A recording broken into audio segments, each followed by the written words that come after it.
Parami na tayo ng parami. Nagsimula ako second week ng February ngayong taon.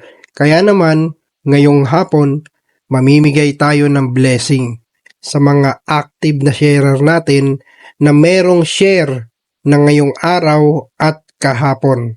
Hindi kasama yung ibang araw. Dapat yung share kahapon at yung share ngayong araw. Siguro naman malinaw yun.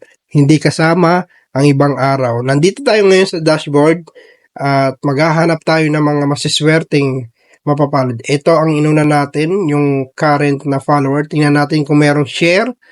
Ayun, sayang. Wala siyang share. Siya yung huling nag-follow sa atin. O, di ba?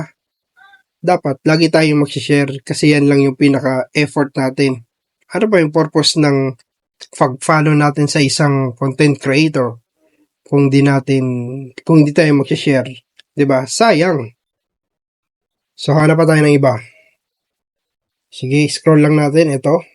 Si Maka TV Vlog. Tingnan natin kung may share ngayong araw at kahapon. Wala rin. So sayang yung 1,000, 'di ba? Yan lang naman yung pinaka-effort natin. Hanap pa tayo ng pangatlo. Ito. I think ito last time nabunot na rin natin to pero wala pa rin share. Still na naka-follow na lang sila sa atin. Wala ring share. So bawi na lang tayo ng next video, next game. So yun, dapat lagi tayong mag-share. Bigyan natin ng chance. Hanap pa tayo. Last na to. Ito, si alias Pogi Vlog. Tingnan natin kung merong share ngayong araw or kahapon.